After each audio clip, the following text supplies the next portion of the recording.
Hello, Hello.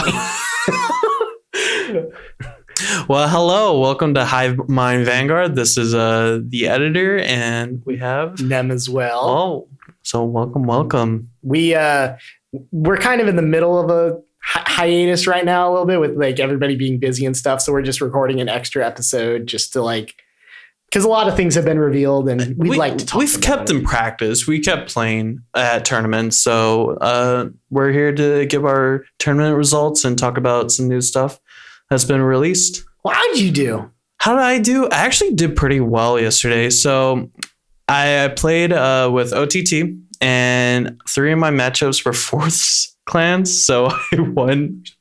We should preface that the Royals and Kageros got their support this weekend, so literally everybody was playing. I played against the new support for Royals. Yeah, well, I don't think anybody played Novell. Yes, one person. Okay. Yeah. It kind of did not work. Yeah, he actually sat right next to me, and I was kind of watching, and most of the time he damaged most of his novels, so it didn't really work out. I just saw him on Overlord most of the time. So if you damage your novels, sounds like it worked out to me. I don't think it works out too great. The person I played against that was using Exculpated lost.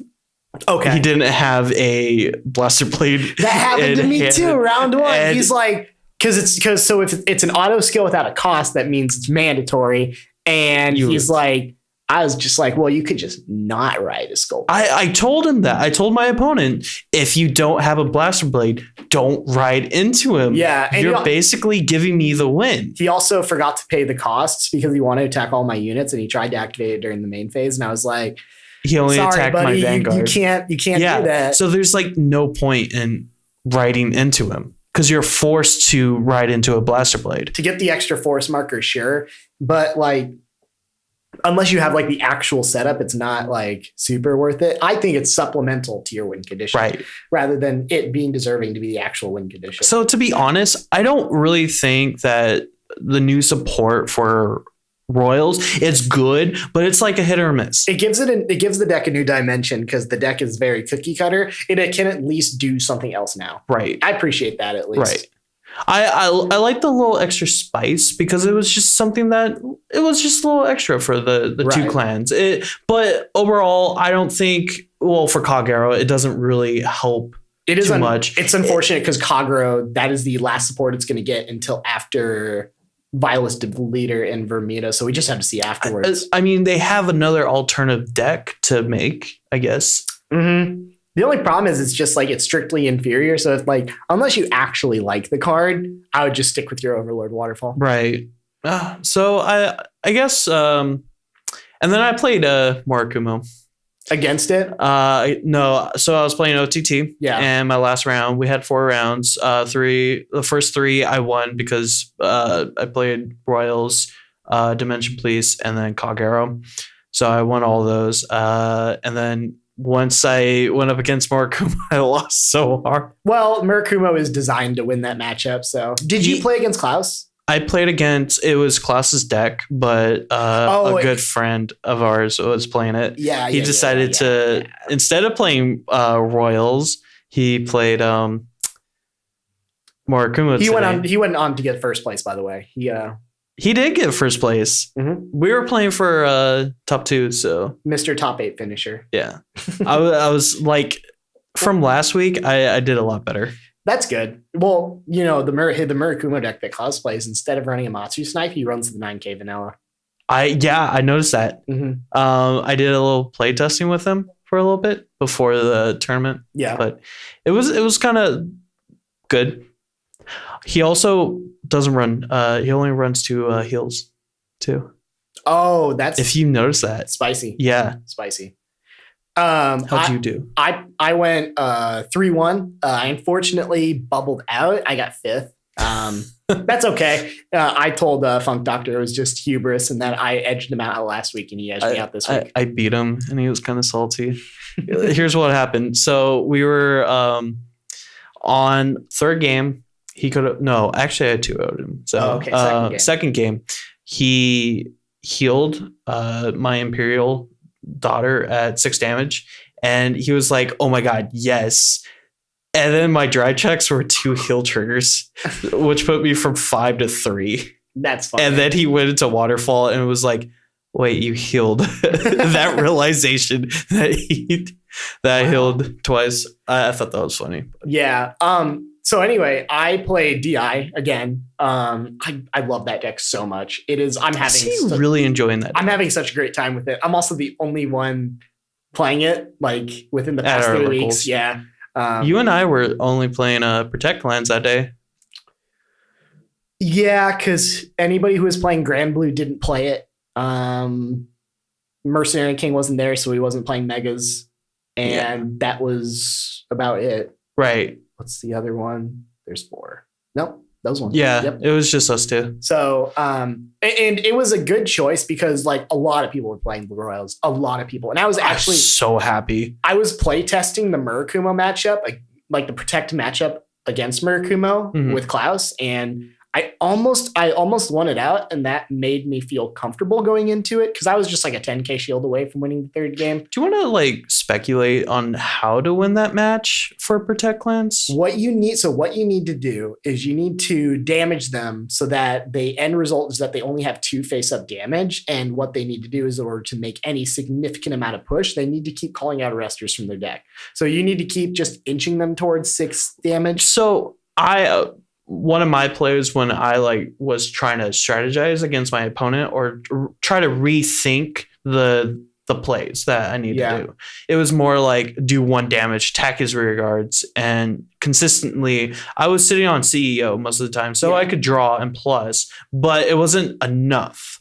I almost won it by I had a crazy idea. So if Zombaku only activates when your opponent's on a grade 3 Vanguard, go second and rush them. So you have an extra grade 3 turn that you can attack them with, and you rush them.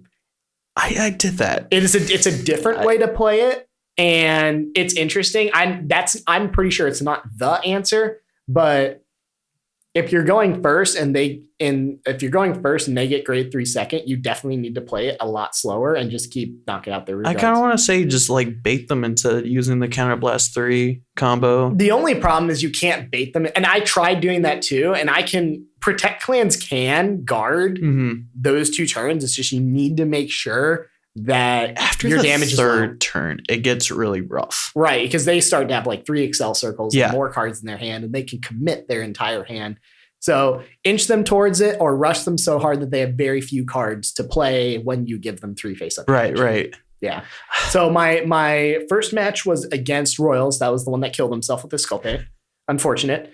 I played against Tachikaze. Game 1, I failed my G assist for a 1, and I still beat him. In the entire tournament, how many times did you G assist?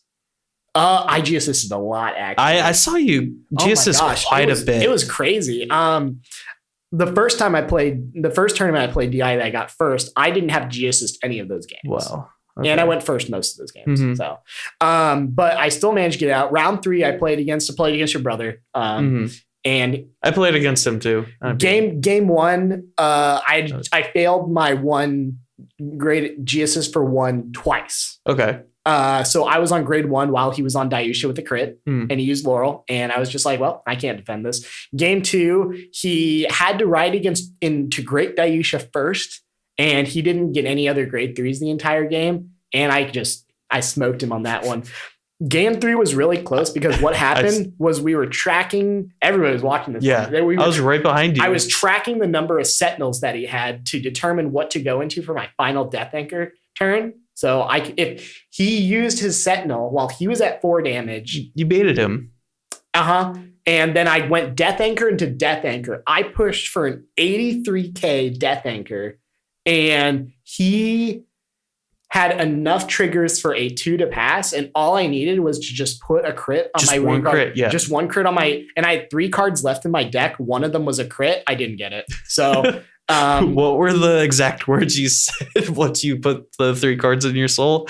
Oh, You're like, I thought I had him. I thought I had him. So you hard. screwed up. You screwed up. I got you. Because I was thinking he no guard that, go to 5. No, because he can't do that either. Because no, he could have still done that. Then PG and then regular guard the Demon Eater. Mm-hmm. So it was like, I didn't expect him to have, he had 2 20K shields and 2 15K shields. He just threw them all down. 70, that was an 83K. And then he intercepted with, he threw down a dandy and then he intercepted with 1 for a. Those dandies, they come in handy. Dandy's good. He's pretty Dandy's dandy. very good. And then round 4, I played against Pale Moon. That's actually a really bad matchup for me because I don't do well against early game, but I do well against Force Clans. So it's like Royals, I can survive. I can do fine. But Pale Moon, where they just go hard. You don't want to give them early damage because then they're, especially when they go first.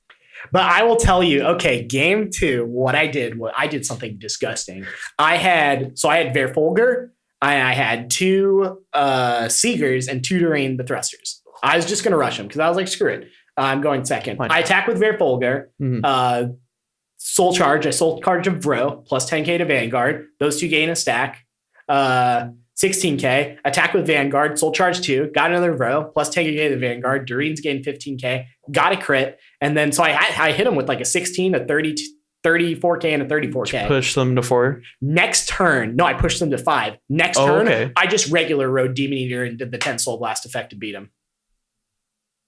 So I'm telling you, when they come out with the next wave of DI support to further accelerate soul charging and make it broken, it's going to be so good. And it's already good, I believe. The only thing is just like Murakumo matchup is such a struggle. If you bring DI to regionals, but you need key pieces to soul charge though. You're not always going to have but that. you max out on all of them. Because I also run 2 Despoiler for the soul charge too. Like, you cannot run cards that don't get you towards your Death Anchor Demon Eater win condition. And sometimes I am like, I will actually assist away or mulligan away my Death Anchors because you never want to ride those first. And if you ride it first, you're probably not going to win. So I'll just hard draw into Death Anchors later with the draw triggers. So I went 3-1. I'm still very pleased with this deck. I'm still going to be running it. And I did a lot of play testing with Nightmare Baby, trying it out. I didn't like it. It was another 8K grade 1 that you can run, but just overall, it wasn't really, it wasn't as impactful as I was hoping. And that Doreen's are still. How consistent is it? Not too consistent. The thing is, you'll make it maybe a 14K. And you want make magic numbers. You can make Doreen like 35K. That's all I'm saying. Okay.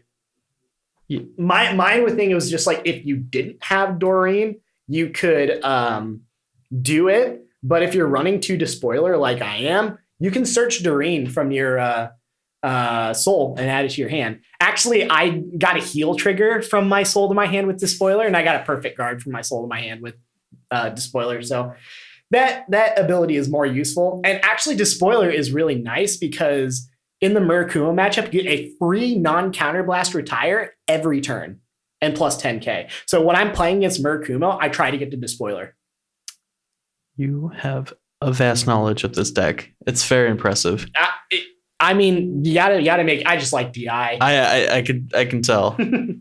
Well, especially when we were playing the Shadow and DI matchup, I can tell you're very passionate about like being careful of not calling out rear guards and making a mistake and just trying to be very proficient with the deck. I tried to scrub my field every turn because it's devastating when you lose card advantage. Like especially against Shadow Paladins. Now I got to do it against Royals because they have Sculpate. And they can attack all my units. If I leave my Doreens on the field too early, they'll retire all of them. Especially when they can go into like Soul Saber and then Exculpate the next turn. I would love to see DI get something like Promised Daughter or Stamps the Otter, but like a grade 1 that can just sort of stick around. That would be nice. But now that we'll have Gear Chronicle can hit Promised Daughter. I was just like really reviewing these cards. That the grade 4 that was revealed not too long ago. Yeah, well, let's get into that. Okay, so we'll go into some like card reveals or just talk about the the set overall and our impressions. I am so excited for this set. So, okay, so excited. Let's go by clan. Like, how do you think the overall of each clan will affect our meta, especially for North America or just in the West in general? Yeah, because one thing I was talking to Walrus in the car, and I was telling her like the metas are kind of different. There's a lot more deck variety in America because in Japan it's teams, and you want to with teams you're usually just going to play like the 3 best decks and dominate the ones that cover the most matchups, right? But in singles you can actually have that sort of surprise factor to sort of you don't know what you're gonna you have 7 rounds and Swiss and you don't know what's gonna happen. Yeah, and 7 rounds is even on the low end in terms of the number of attempts. Especially, and you got to be like up and awake for 7 rounds and actually participating in a regionals. It's very difficult. And I'm used to it because I've done it several times. But like the Yu-Gi-Oh one I did was 9 rounds, and there's no breaks, and you just gotta keep. I actually gotta say I really appreciate the 2-day format for singles. Yeah. I wish double or team was like that, because there are some tournaments around for North America. I wish they would switch off between like the Spring Fest and the have like a seasonal kind of thing. Yeah, seasonal like singles and then teams. Yeah, because we could field with the amount of people we have on Hivemind or that collaborate with us, we could easily field 2 very good teams. Yeah. So, let's go back to where I think everything is going to slot in. I'm just going to go real quick.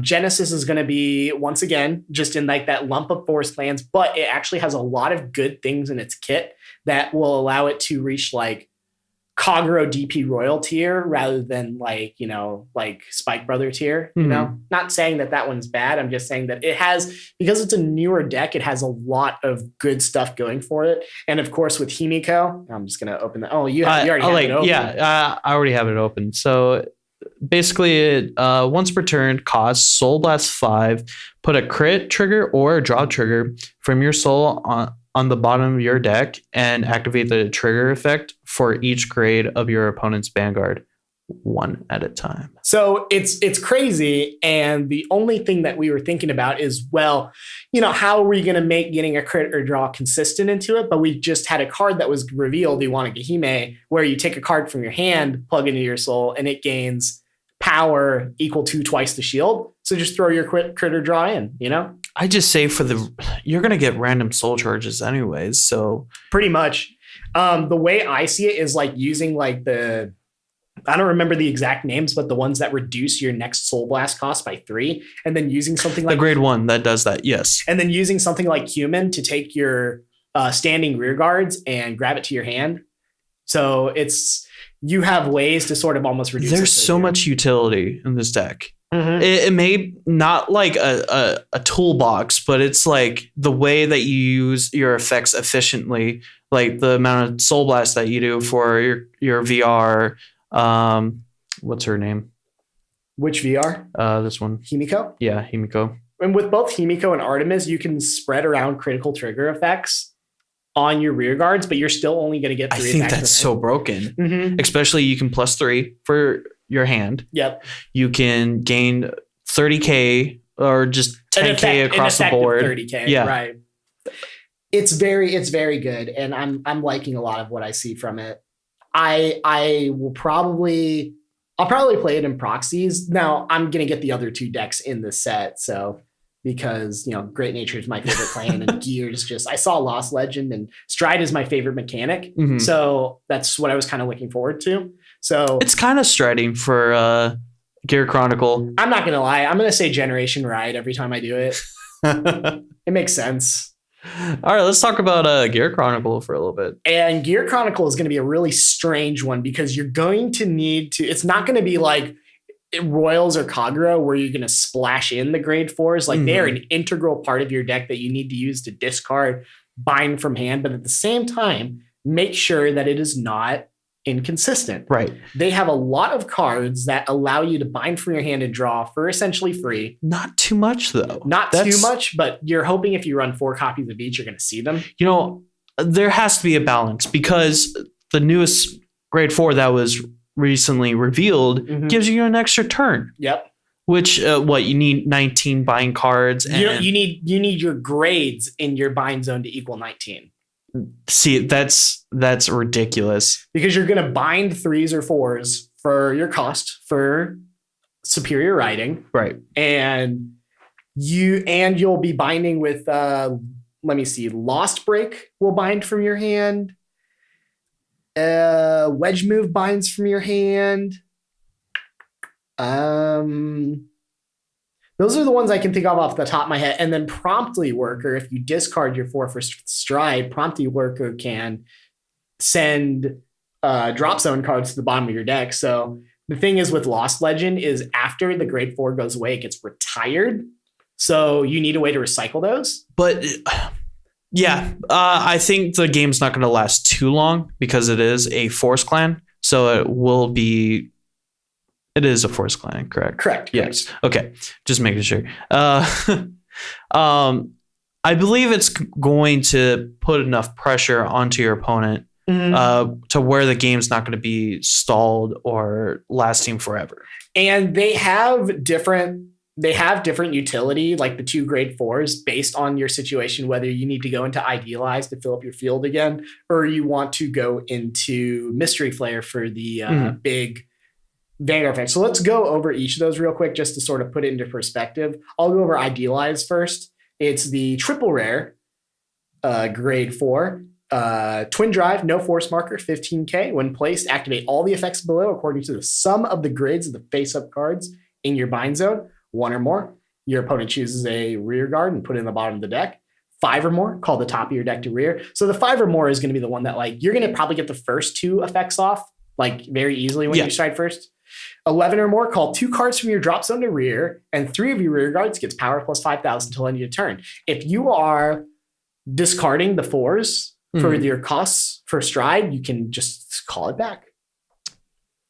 Right. Yeah.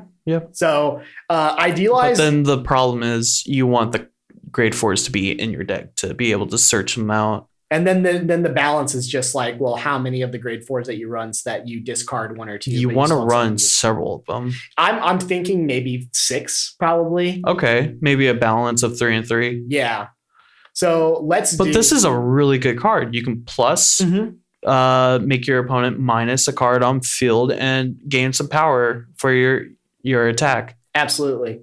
So the other one is Mystery Flare, which is the VR. So once again, when placed, activate all the effects based on the sum of grades in your bind zone. 3 or more gets drive +1. 7 or more gets crit +1. 13 or more, 6 of your units get power plus 10,000 until end of turn. And 19 or more, at the end of the turn, discard your hand and you get an additional turn. You cannot ride during that turn. And since this is an auto, if you don't pay the cost, you don't get an additional turn. So it's you can just do the 13 or more and be fine. So I can see the decision tree is that I can see this being less used because it's so heavy. If you have less than 7 grades in your bind zone, go Idealize. If you have more than 7, go Mystery Flare. That's so it really depends on what you bind. Exactly. And actually we had a bunch of commons that were released recently, like the Xerix trio, the one that's the superior ride one. I actually kind of like those and I want to try them because if nothing else, they also accelerate bind from hand draw.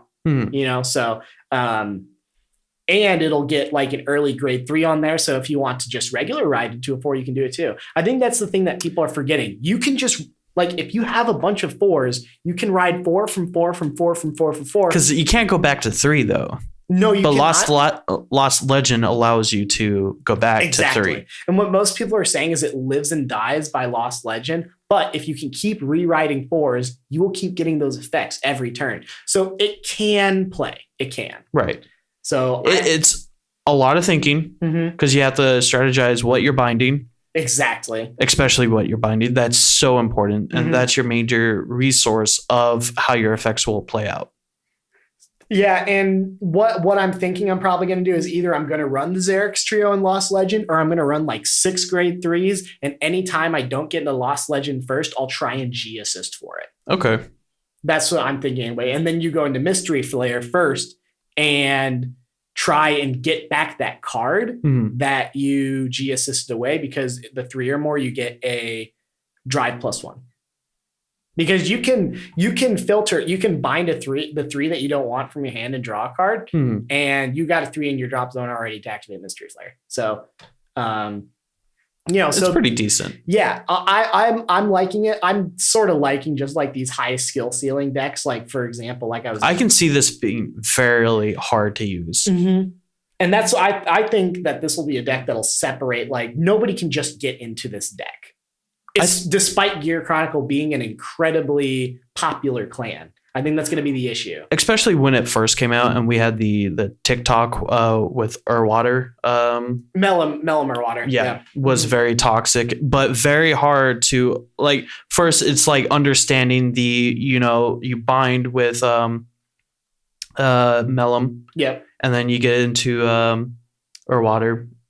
And then you keep doing that, and you'll still get the plus to go to the 0. Yeah. So it and even like when it like first came out, veteran players were still having their a little bit of a hard time wrapping out. Like, wait, shouldn't it's off the field? Doesn't it not get its effect? Right. Like, you would think instead of getting the search, you would think it'd just go back to the bind zone. But the wording or just the timing was a little awkward, but it made plays. One of the things that will be interesting is I think that this won't make a huge splash in premium. Gears one anyway. One thing that was kind of funny though is I read that if you know how you have to flip up a same copy as the name of your Vanguard? Yes. Well, if your Vanguard is Mystery Flare, you can pay for like Gear Next cost by flipping up a Mystery Flare in your Gene Zone because it has the same name. Oh, that's so funny. Yeah. Right, because it takes the heart. Wow. Yeah. Wow, that makes it... It doesn't matter too much, but it's funny. Yeah, so high skill cap deck. I'm gonna have a great time with it. I'm sure a lot of other people will have a lot of good times with it, just trying to figure out just what you want to run, because you can run either Gun Guild or you can run Xerix for your backup 3s. You can run that soft engine, or you can just run just all the binds and draws. I think the grade 4 and grade 3 lineup needs to be very precise, and you need to figure out how you are going to play the deck. Klaus and I like to build decks with hypergeometric calculators just so we can, like, based on a generic opening hand, what is the probability of seeing a certain grade 3 or a total grade 3? And, we'll probably figure out. Because if your count for grade 4s is fairly high, you're not going to see grade 3s as much. Also, you're probably going to have to G assist for your 1 or 2, and you will be put behind in the early game a lot. So that's the thing with, and we're also going to go into Great Nature as well right now. Like, all 3 of these decks seem to have very diverse abilities, very strict resource management, but they all can make very, very good power plays. And the skill gap is very different from our most recent decks. So real quick, with Gear Chronicle, we're missing 1 common and we're done, because all the rest of the slots are draw perfect guards and then triggers and starter. Genesis, we are missing 1 triple rare, but it's just going to supplement what the deck already does, and it's probably going to be right. Good. Either Soul Charge, put something in Soul, or just gain massive power. Great Nature, we have all the cards, so every gap got filled in. So that's kind of so. And we actually figure out the clan that gets 2 double R's is actually Gear Chronicle. The other one's got 3. So people are thinking that Genesis or Great Nature was going to get the shaft because like they're not as popular as Gears. But as it turns out, I guess the triple R's and VRs are more desirable for Gears, maybe they get less double R's. I really think it comes down to the art and how it appeals to the audience. I think so too. The art department's really been killing it with standard. Really, I gotta say, I really appreciate some of the art that's been out recently. Just breathing new life into already existing units is pretty great. Do you want to talk about Great Nature? I want to talk about Great Nature so I've been seeing you're kind of itching to so badly. So this deck has everything, right? It has everything both good and everything both bad. It's got every strength and every weakness that where it's like it's got guard restrict, it's got draw, it's got retire, it's got multi-attack, it's got searching too. It's got searching with the Hamsuke squad, which I'll try it, but I probably Leopold can search top 4 for that's true. But it also has the weak base numbers of the. Oh, it also has power up too. Also has power up with Geograph Silver Wolf. Very good. But it also has the disadvantage of an Excel plan, which is low base numbers, and it can also probably deck itself out. So I can see that being very because you're milling cards from the top of your deck to activate trigger effect, or either trigger effects or calling cards or pumping up other units. So there's actually only 3 cards that mill, and there's not as much of an emphasis of using that as your primary strategy as much as it is a sort of just a supplement. It's just something that happens. It's not something like, oh, this deck mills and that's what this deck does. Like what this deck does and what I see is you can play it one of 2 ways. You can rush the field based on if you go first or second. You can try to use Hatsune or Geograph Giant on an Excel circle with your first ride Bison to either get off 27, Vanguard 32, or on hit draw, attack on hit draw, while only committing 1 card to the field. So you can play around the shadow matchup like that. That's another thing too. They have Stamps the Otter and it can't be retired. It's like Promised Otter. You'll always have that sort of core backup booster. We never talked about Genesis's holy or gift gauge, their gauge that they have. Like I said with Great Nature, it's like I said with the Great Nature, like milling thing, like that's not the mechanic that defines them. It's more of just like a backup. It's such a bonus though. Basically, it's just like a little bit of a marker. So we'll explain real quick. It's basically a marker you put on your units from soul to quote unquote equip gauge, but it's like a godly equip gauge. And with the Grade 3 Artemis, anything that has that marker, that equip gauge, gets the trigger effect that the Vanguard would have gotten as well. Okay. So, but yeah, it's not the thing that defines it. Basically, Genesis is just bigger numbers, bigger columns, more crits, only 3 attacks. Add more cards to hand. Add more cards to hand. So, with Great Nature, it's kind of just like what you're going to do is basically find a way to run it that beats out Forest Clans, basically, because this deck, because it now has multi-attack through the double red that got revealed, which is Bison, which is essentially a Navel Gazer, except it increases the unit's power rather than its own power, and that's what makes it better. I think what I have to appreciate the clan as we're pumping up other units and making the other units able to hit. Yeah. Because that's always been a problem for Excel clans, because when they come against Force clans, they struggle because 13K base is such a big difference, that 1K. That's why I'm running for a Silver Wolf, where it gains plus 4K once in the back row. So now let's say the difference, right? Where you have a Tidal Assault in your Excel circle and Navel Gazer is your Vanguard, right? You will have a Tidal Assault, which is 19 stand, 19, and then 22 stand it, and 19. So that's 4 attacks. But if your opponent got a damage trigger in the first 2 attacks, that's it, right? So I gotta say, I'm gonna chime in. So you can do other plays with Maelstrom, for instance. So, and then Riptide plays a big. I play more than 3. I play 4. The equivalent of Riptide would be like Geograph and Great Nature. I think Riptide is so important in Aqua Force. Oh, absolutely. Because that's what mostly I stand Riptide twice if I can with Navel Gazer.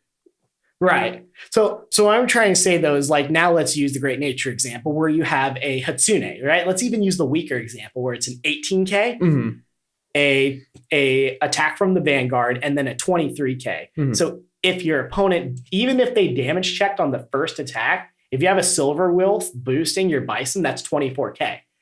Your rest 2 attacks are still going to go through.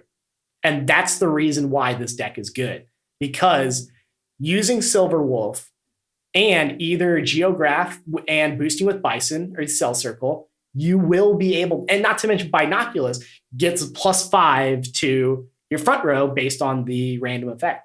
So Question. So, as for most Excel clans, it's all about multi-attacks, hitting your opponent as much as you can.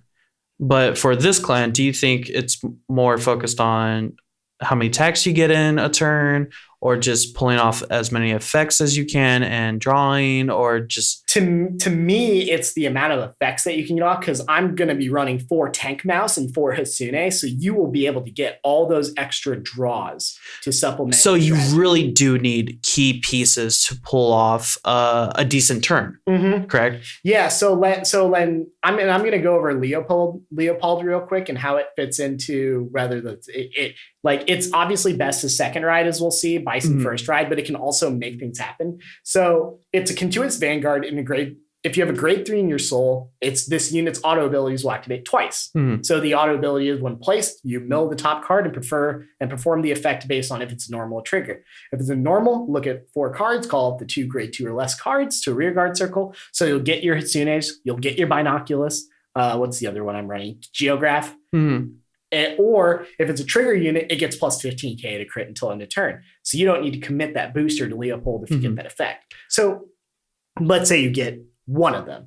If you look at top 4 and you grab 2, you can put one of them in the Excel circle, and then you can put something else that you'll want to boost with Silverwolf. So, and even if you boost Leopold with the Tank Mouse, it's still 18k. Still good. This is a really impressive skill laid out to skill, or mostly luck, because you don't know what you're going to get. But it's not like, it's like you're choosing between 2 very good skills. And it's also very hard for your opponent to predict. Famous philosopher and League of Legends player, I'm a Cutie Pie, said, if you don't know what you're doing, how is your enemy supposed to know what you're doing? So that's kind of... I love that. This is kind of it in a nutshell. Because like with Binoculus, you can retire or you can draw. They won't know whether to commit their field or not. And if they do, you can punish them for it. But like you said, you have to... this allows you to call out cards. Yes. So exactly. you want to plan out whether you want to call cards from hand and commit to board, from hand to board, or from deck to board. I'll tell you right now, early games, I will probably tend to play a little bit more conservatively, but if I have an opportunity where I'm playing against a deck that doesn't retire, I will try and call out Tank Mouse to rear before I ride this guy, so that, because this activates 1 ride and I can get the maximum amount of choices as to what I can grab exactly for my hand. That's it too, because if I mill twice with this effect, I can use Tank Mouse and just pick which one I want. So toolbox like that. Right. There's so much toolbox to this. It does everything, both good or bad, but I believe that most of it is good. And I think that this isn't going to be a deck that is going to take the meta by storm. Let's talk about the negative of this card. All right. So of Leopold or in general? Leopold. All right. So the negative about Leopold is that it is not actually a super impressive first ride if you look at it.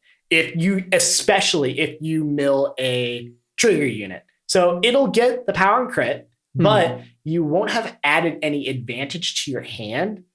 And you only get to activate one of them.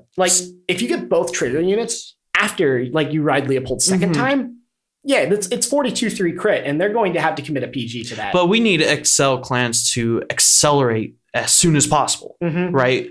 Ideally, you will very much want the normal unit effect, which is nice because you run more normal units in your deck rather than trigger units, which is approximately 2 to 1. In your opinion, what would be a best first ride? A best first ride, Bison. And I'm going to say real quick what Bison is and the reason why. So Bison, and this was one that was just revealed at the YCS, or not YCS, Bushiro Champ BCS yesterday or the day before. Auto Vanguard Rearguard, when it attacks, cost Counterblast 1. One of your rearguards gets plus 5k. And if this unit is on your Vanguard, stand that rearguard. You only need Bison and a Geograph Giant to get 27, 12, 32. That's it. And it's 3 attacks. So you're able to pull off some decent things. Not to mention, if you're against the Murakumo matchup, if you stay on this guy and you don't give him that many counterblasts, he's very useful. Leopold would just be a vanilla if you weren't allowed to ride again. And then, so we'll go over. I know we had kind of talked beforehand that we were only going to go over the big rarity ones, but I got to go over. No, like talk as much as you want about this clan. I got to go over the common grade 3 that I think is really incredible. Heavy Brain Molmodon. It's a grade 3 no excel marker. Costs Counterblast 1 and Soul Blast grade 3. This is an act, so you can activate this during the main phase. Until end of turn, all your front row units get power plus 10,000. Your opponent cannot intercept. So if you do, Bison Leopold Molmodon, that is an insane amount of pressure, regardless of how much retire your opponent puts out. He looks kind of cute too. Yeah. I'm looking at him. I know I like the cute cards, but I'm also the kind of person that doesn't run it unless it's really good. But this has definitely got a place in the deck. You know what? I think you said something about playing cards that you like. You shouldn't play cards that you like. Well, just like for no reason, right? Because I was having a conversation with somebody at local about running Zenin. You know, I get that you like Zenin, but it doesn't have a place in the deck. And if you want to try and win, and I get it too, because like he's like, well, you know, I just want to have fun. Well, you know, nobody has fun when they're losing. But so I could say for anybody that's listening, just for like competitive play, you want net decking is very important too. To learn from, not to always copy and paste and not knowing what the deck actually does. So this is a great example to learn competitively, to improve your skills on just competing. Yes. And what I will say, and I will go back on one thing that I have said earlier, or at least rather my philosophy on Vanguard in general, where I felt like in G, you really did have to run the best deck to succeed. And especially when it was we had Luard and Night Rose for the Luard Night Rose meta. And I truly believe that you had to run the best deck. In this one, I was actually, you remember, I was in like that nearly month and a half long slump of like, I wasn't really winning that much. Right. But I noticed that a lot of people were winning with like, you know, crappy clans like Aqua Force and I've talked Mega about that. Colony. And it was just like with standard, the power levels are so close. Anything goes. Anything really, except for Nova Grapplers, but anything really goes. It's so unfortunate. It really is. But anything really goes, where it's like you can like, I've liked Great Nature, but I haven't played it super competitively. And this one where it's like I've been playing DI so much because I like the clan. You haven't found your real niche. Yeah, and it was like with DI and also playing DP to some extent, even though I don't like the aesthetic of it because I'm not a giant robot guy. It was like I was finally able to get clans that complemented my aggressive play style. And it was just sort of getting to that point. And it was like, really was like, I can't do what's good. I need to do what's comfortable for me. But then I also need to operate within sort of logical constraints where it's like, I can't just play the clans I like and run whatever I want. I got to put a lot of thought into it. And that's why I put a lot of thought into all of these 3 clans right here, because they're all all clans that genuinely interest me and that cater to my playstyle. I think they really catered to this set in particular, especially for Gear Chronicle, just because it was introduced during G era. And so we didn't even have experience through Limit Break or, at least I personally didn't. I started when the game first came out, and like I played from set 1 when they released like set 1. Did you play through Cross Rides? No. Because I stopped after they released 6. You know how they did like set 1, set 2, and then 6? Right. That I stopped. Oh, you didn't get that far. I did 1, 2, 6, and then when they came out with Cavalry of Black Steel. Okay. That's when because when people were running Spectral Duke, that's when I kept up with the game the entire time by watching the anime and keeping up with the results, but I just never played in tournaments because in my college, we never had a scene. And it was only after I got out of college, I played G format. You moved before you got out of college, correct? Yeah. Because you didn't have locals around you. Oh, well, we had Yu-Gi-Oh locals, but that was it. Like I was heavily into the Yu-Gi-Oh scene. And now you're in I can still play it, but I'll only play troll decks that make people mad. So it's like, whatever. So, so this is why, like, you know, with Gear Chronicle is just something like I had and especially because they're reinventing the clan, it was Mhm. gives me a chance to sort of get a new identity with the game and play with a higher skill ceiling deck. It still feels that they want to push for Gear Chronicle to have an extra turn. I like it. I'm gonna. I think it'll definitely be appropriate. Like this, the choice whether to take an extra turn or not will be very clear. It's funny to me. They have like 10 cards in their hand still. Don't take the other turn. You're not going to survive. So, and especially because things are ramping up now. Like, let's say you're playing the Gear Chronicle and Genesis matchup, Mhm. and you don't have any cards in their hand, and they spread their crits to all their rear guards. You will get messed up. You will get messed up, no question. Unless you have been damage denying like a crazy goon earlier in the game. So A goon. yeah. So I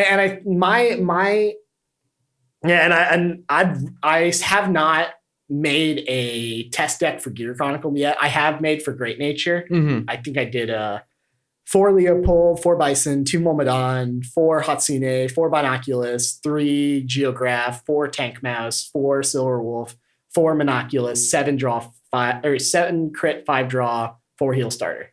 We'll definitely have gameplay up once sure. Those proxies come out. Yeah, and I'm going to have those proxies done this week, and then me and Klaus will actually be going out of town this weekend, so we'll probably get some play testing done this weekend. Our schedules are pretty busy, so it's like our content will probably be going a little lower, but I think we're probably going to fill in the gaps with some deck profiles, most likely, and some gameplay commentary. Ducky and I will be doing Shadow Paladin deck profile, and we should have a Pale Moon deck profile. I settled on a Pale Moon build finally, and one that feels good. So we can do that today if we want to. Yeah. With Pale Moon, it's like you're good when you go first, and you need to just play like that. You need to recognize that you're not going to save that for the the video. You're not going to be able to excel in any other situation. All right. So excel. Final thoughts. Final thoughts. I love this set. I want it to come out already. But we gotta get smashed. I'm really excited. So yeah, Nem and I are pretty close in with. We love Smash Brothers, so we're pretty hyped for that. So you'll never see content again. You'll never see us again. Well, hey, thank you for everybody that's chiming in, and hope you have a wonderful day. This is the editor, Mr. Waddle Chan. Waddle Chan, and this is Nem. Signing out. Peace. Peace.